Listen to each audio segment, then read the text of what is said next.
Chris Mackowski of Emerging Civil War. I'm at 219 Washington Street in Gettysburg, Pennsylvania, at the Hopkins House, where Gettysburg History is about to make history again. The Adams County Historical Society's Gettysburg History Initiative is going to transform this old house into a state-of-the-art immersive multimedia museum to interpret for the first time ever Black history here in Gettysburg. It's going to tie back to the Civil War era.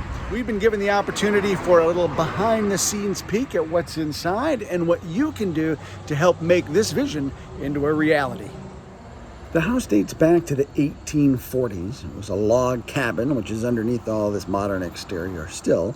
And it was owned at the time by Abraham Bryan, who is a conductor on the Underground Railroad. So there's some Underground Railroad connections, obviously, then to this house. In 1857, the house was bought by Jack Hopkins, who was a janitor at Gettysburg College. Jack and his wife Julia were a free black couple. There's a sign out front of the building now that tells the story of Jack Hopkins, who was well respected as Jack the Janitor, very popular at the college, according to the sign here. And the entire staff and student body turned out when he died in 1868 for his funeral services. Julia lived here until she passed away in 1891. I know it says no trespassing, but we've been given special permission to take a look inside.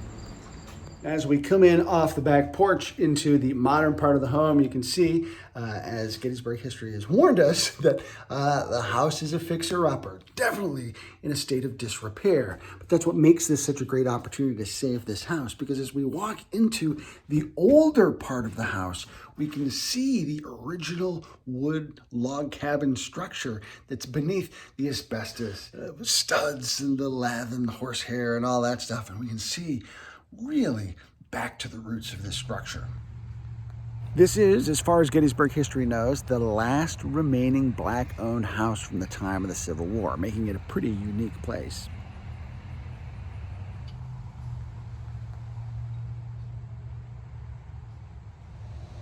I admit, walking down this hallway feels like I'm walking through a horror movie, or maybe into one. Right after the Battle of Gettysburg, Jack and Julia's oldest son, Edward, joined the United States colored troops to fight for the Union. He'll come back here after the war, along with a couple of his fellow veterans who will live in here in the house with him for a while. He'll eventually go on to become Gettysburg's first elected black official. So there are so many different layers of Gettysburg history that are caught up in the boards and walls of this home.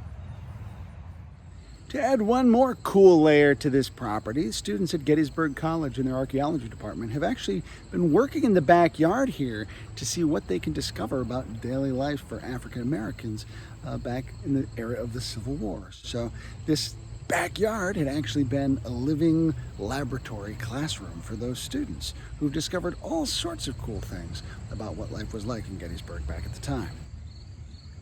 I want to thank Andrew Dalton of Gettysburg History for giving us permission to poke around in this really cool site. We're really, literally getting to go behind the scenes, beneath the scenes, to check out what's sure to be a fantastic attraction in Gettysburg. And you can help make it possible. Unfortunately, recent ownership of the house has not treated it so well, so it was in a state of condemnation when Gettysburg History was able to acquire the property. Now it's going to take a $2 million price tag to get it up to speed and be state-of-the-art. If you'd like to be part of that effort, you can find out more information by logging on to gettysburghistory.org. I'm Chris Mackowski for Emerging Civil War. We'll see you online and on the battlefield.